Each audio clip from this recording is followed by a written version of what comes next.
Car l'histoire de Delphine Westpizer ne commence pas avec une rumeur fabriquée en ligne, ni avec un cliché interprété trop vite, ni avec un sourire échangé sous les projecteurs. Elle commence bien avant, dans cette étrange mécanique de la célébrité française où une ancienne reine de beauté n'est jamais tout à fait autorisée à devenir simplement une femme. On l'observe, on l'attend, on la juge, on la rêve parfois malgré elle. Depuis son sacre comme Miss France 2012, Delphine n'a jamais été seulement un visage photogénique ou une silhouette télégénique. Elle est devenue un personnage public sur lequel chacun projette quelque chose. La douceur, la franchise, la sensualité, la naïveté, la provocation, la spiritualité, la contradiction. Elle a traversé les années comme on traverse un décor où chaque porte peut mener soit à un triomphe, soit à un procès médiatique. Et c'est précisément cette ambiguïté qui fascine. Chez elle, le public croit toujours percevoir une vérité dissimulée derrière la vérité visible, comme si Delphine Westpizer ne pouvait pas simplement vivre, aimer, se tromper ou se reconstruire sans que le monde extérieur exige un sous-texte, un secret, un renversement. C'est peut-être pour cela que sa longue histoire avec Roger Erhardt a autant nourri les conversations. Pendant 7 ans, cette relation a occupé une place immense dans l'image publique de Delphine. Roger avait 26 ans de plus qu'elle. À lui seul, cet écart d'âge suffisait à déclencher les commentaires les plus paresseux, les procès les plus prévisibles, les moqueries les plus convenues. Beaucoup parlaient avant même d'avoir compris.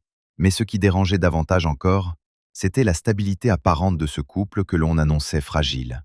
Alors que certains y voyaient un caprice, elle parlait d'un lien fondateur.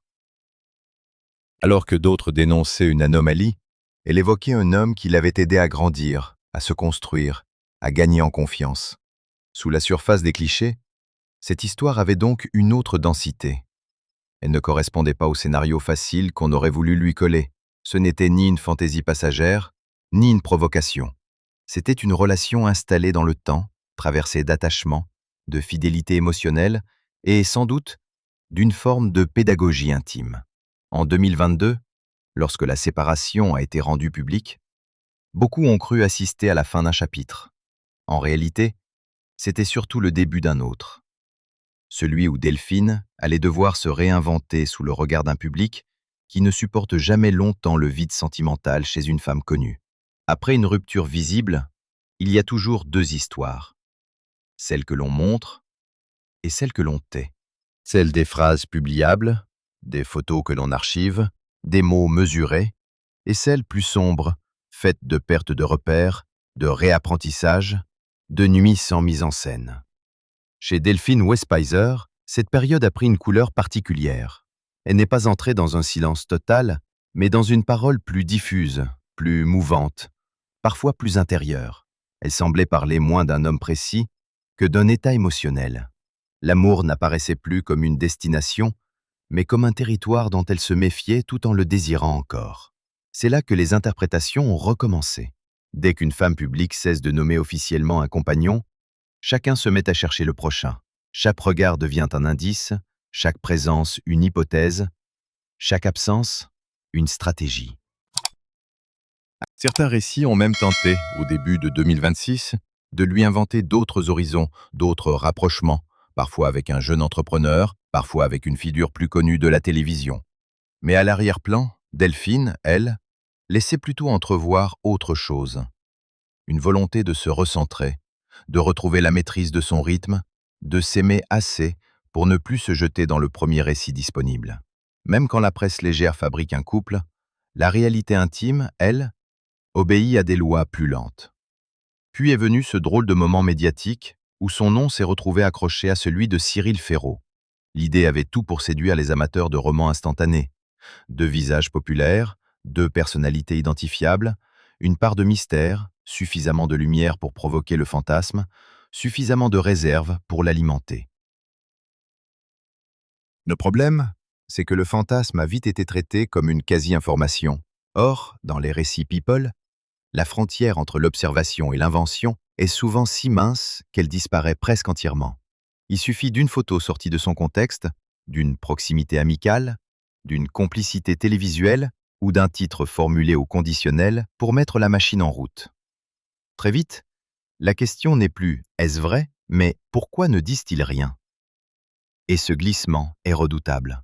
Il inverse la charge de la preuve. Le silence n'est plus un droit. Il devient un aveu implicite. L'absence de confirmation devient suspecte. L'élégance de ne pas répondre se transforme, aux yeux des plus avides, en stratégie de communication. C'est ainsi qu'une fiction sociale prend corps. Non pas parce qu'elle est établie, mais parce qu'elle circule. Ce qui rend l'affaire encore plus révélatrice, c'est qu'elle dit autant sur Delphine Westpizer que sur le besoin contemporain d'écrire des histoires d'amour à la place des gens. Delphine, depuis des années, porte une image contradictoire.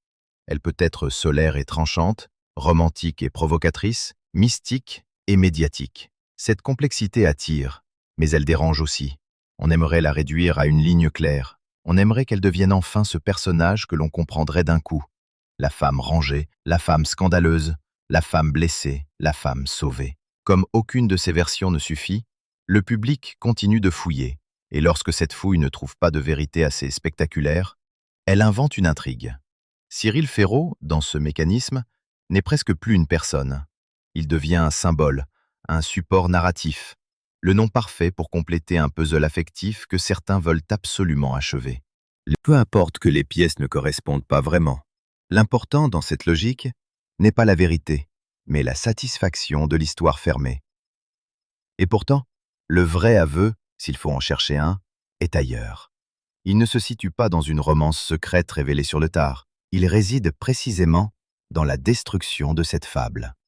Delphine finit par reconnaître, non pas un amour caché avec Cyril Ferraud, mais le fait que cette histoire n'existe pas, que tout cela relève du collage, de l'approximation, de la projection, que l'on a voulu lire un roman là où il n'y avait que des suppositions. Et c'est peut-être là que le récit devient plus intéressant encore. Parce qu'il faut du courage, aujourd'hui, pour décevoir une rumeur. Il faut une forme de fermeté presque ingrate pour dire au public qu'il s'est trompé, ou qu'il a voulu croire trop vite à une histoire plus belle que le réel. Dans un monde où chacun monnaie l'ambiguïté, où certains nourrissent volontairement le doute pour exister plus fort, dégonfler une fiction populaire revient presque à saboter sa propre légende. Delphine, en brisant ce silence, ne donne donc pas aux curieux ce qu'ils attendaient. Elle leur retire au contraire une illusion. Et ce geste, dans l'époque actuelle, a quelque chose de rare. Mais une vie publique ne se résume jamais à sa seule vie sentimentale.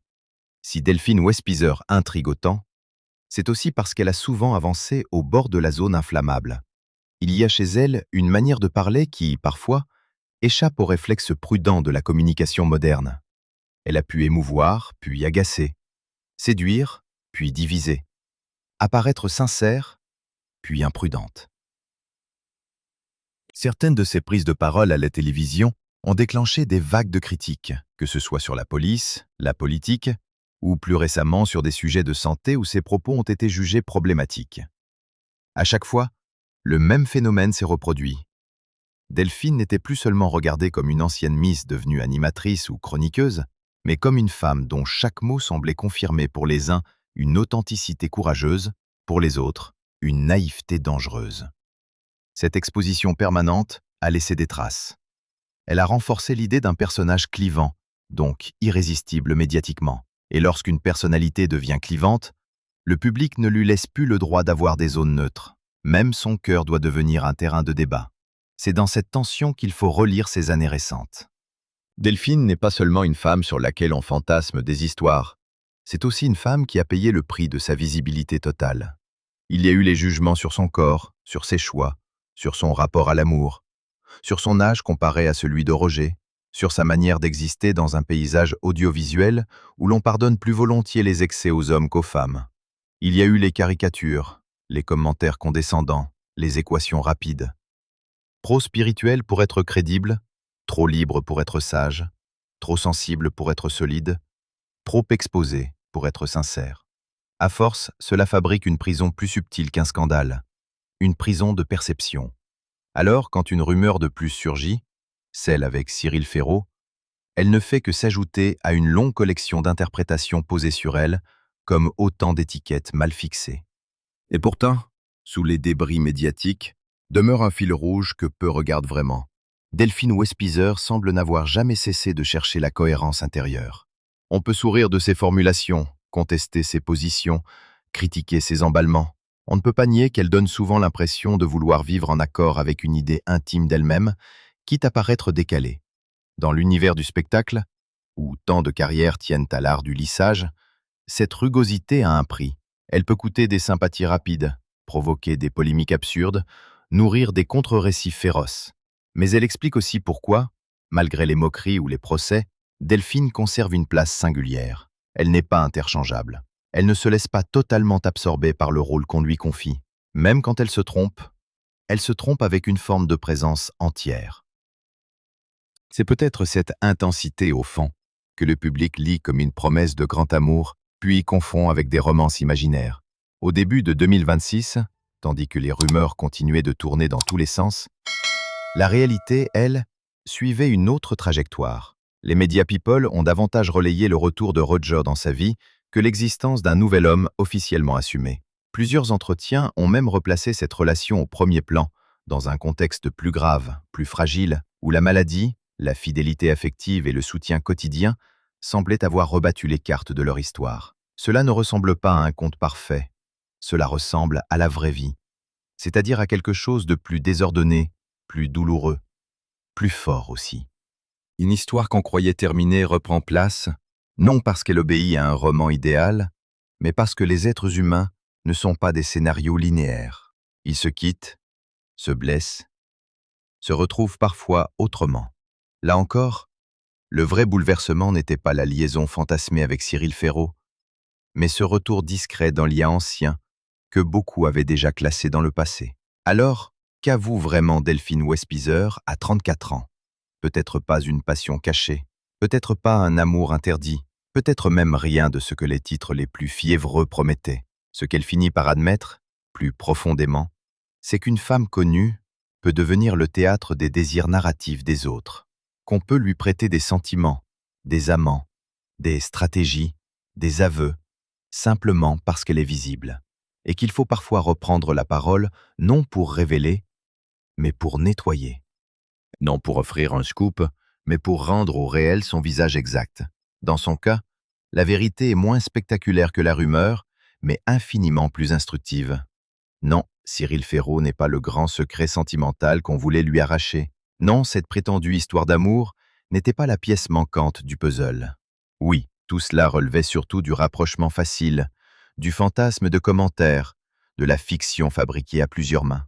Et oui, Delphine a dû, une fois encore, se défendre non d'avoir trop aimé, mais d'avoir été trop racontée. Il reste alors une image, plus belle et plus triste à la fois, celle d'une femme encore jeune, déjà usée par le regard public, mais qui refuse malgré tout de se laisser entièrement dissoudre dans les versions qu'on écrit d'elle.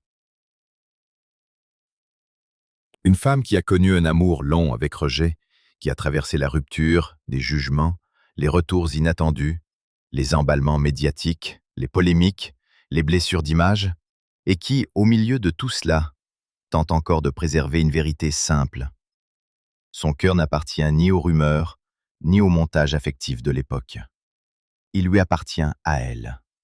Et peut-être est-ce cela, finalement, la seule confession importante.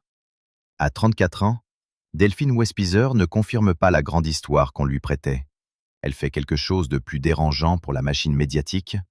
Elle rappelle que tout ce qui circule n'est pas vrai, que toute complicité n'est pas passion, que tout silence n'est pas aveu. Derrière les gros titres, il n'y avait pas un scandale d'amour. Il y avait une femme qui essayait simplement de vivre, pendant que le monde cherchait déjà à romancer chacun de ses battements de cœur. Ce qui rend l'histoire de Delphine Westpizer si captivante, ce n'est donc pas seulement ce qu'elle a vécu, mais ce que son parcours révèle de notre époque. Car au fond, pourquoi cette obsession autour de sa vie amoureuse? Pourquoi ce besoin presque fébrile de lui inventer une liaison, de lui coller un visage, un nom, une promesse sentimentale, comme si une femme exposée ne pouvait exister pleinement sans être rattachée à un homme? C'est là que le récit devient plus vaste que Delphine elle-même. Il parle d'une société qui scrute les femmes connues avec une curiosité qui frôle parfois la dépossession. On leur demande d'être fortes, rayonnantes, libres, indépendantes. mais on continue de mesurer leur bonheur à la présence supposée d'un compagnon. Et si elles gardent le silence, on le remplit à leur place. Si elles sourient, on y voit un indice. Si elles se taisent, on y lit un aveu. Si elles démentent, certains persistent encore à croire qu'elles protègent simplement un secret. Delphine, elle, a appris à vivre avec cette déformation permanente. Son image publique a souvent été prise dans un jeu de miroir déformant. Ancienne Miss France, chroniqueuse, femme engagée à sa manière, personnalité parfois jugée trop spontanée pour un univers médiatique qui préfère les discours parfaitement calibrés, elle a vu son visage devenir un écran sur lequel chacun projetait ses propres convictions. Les uns ont voulu voir en elle une femme romantique, presque romanesque, incapable de renoncer au grand amour. D'autres ont préféré y lire une personnalité ambiguë, déroutante, toujours sur le fil entre sincérité et maladresse. Mais très peu, finalement, ont accepté l'hypothèse la plus simple, celle d'une femme en reconstruction, en évolution, qui ne doit à personne le récit exact de son intimité. Et c'est peut-être cela qui dérange le plus. Car Delphine Westpizer ne correspond jamais totalement à l'image que l'on voudrait figer d'elle. Avec Roger Erhardt, elle avait déjà défié les codes, assumant une relation que beaucoup réduisaient à l'écart d'âge, sans jamais vouloir comprendre la profondeur affective qu'elle y trouvait. Après leur séparation, elle aurait pu céder à la mise en scène d'une revanche sentimentale, afficher un nouveau bonheur, nourrir la machine médiatique qui réclame toujours une suite. Mais au lieu de cela, elle a laissé flotter une autre idée, moins spectaculaire, moins vendeuse peut-être, mais plus honnête. Celle de la solitude choisie, du recentrage, de l'amour de soi comme étape nécessaire avant tout nouvel engagement sérieux. Une parole presque simple, presque fragile, mais que beaucoup n'ont pas voulu entendre, parce qu'elle ne contenait ni scandale, ni révélation sensationnelle. Alors la rumeur Cyril Ferraud a prospéré dans cet espace. Elle a prospéré parce qu'elle était commode, parce qu'elle offrait une intrigue facile à raconter, parce qu'elle transformait une femme seule en héroïne supposée d'un nouvel attachement, parce qu'elle permettait aux observateurs de croire qu'ils avaient percé un secret alors qu'ils ne faisaient peut-être qu'ajouter une couche d'imaginaire à une réalité plus sobre. En la niant, Delphine n'a pas seulement mis fin à une fausse piste sentimentale. Elle a aussi révélé quelque chose de plus profond. La violence douce des rumeurs, cette manière qu'elles ont de s'installer dans les esprits, de survivre aux démentis, de laisser derrière elles une trace trouble, comme si le mensonge, une fois répété, méritait quand même une place dans la mémoire collective. Il faut aussi mesurer ce que cela coûte.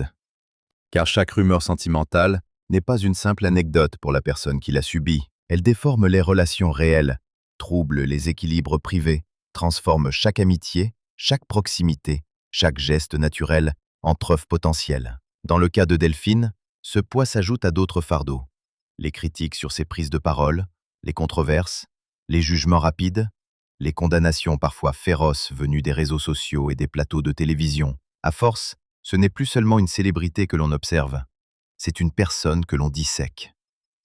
Et pourtant, malgré cela, elle continue d'avancer, avec ses maladresses, ses excès parfois, ses contradictions, oui, mais aussi avec une ténacité qui force le regard. Car il y a, chez Delphine Westpizer, une résistance discrète, une manière de ne pas se laisser réduire complètement au vacarme qui l'entoure.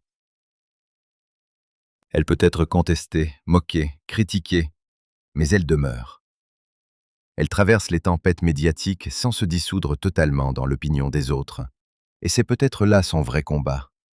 Non pas prouver qu'elle aime telle ou telle personne, non pas satisfaire la curiosité publique, mais préserver un noyau d'elle-même que la rumeur ne peut pas entièrement coloniser.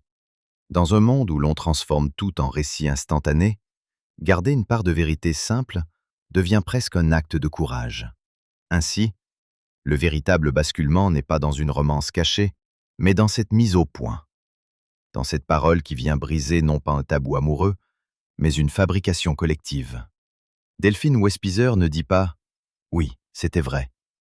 Elle dit au contraire « Non, vous vous êtes trompé ». Et cette phrase, en apparence moins spectaculaire, porte en réalité une force plus grande. Elle remet chacun à sa place. Elle rappelle que l'intuition du public n'est pas toujours la vérité, que les regards extérieurs ne savent pas tout, et qu'une femme médiatique n'est pas un roman ouvert où chacun peut inventer le chapitre suivant.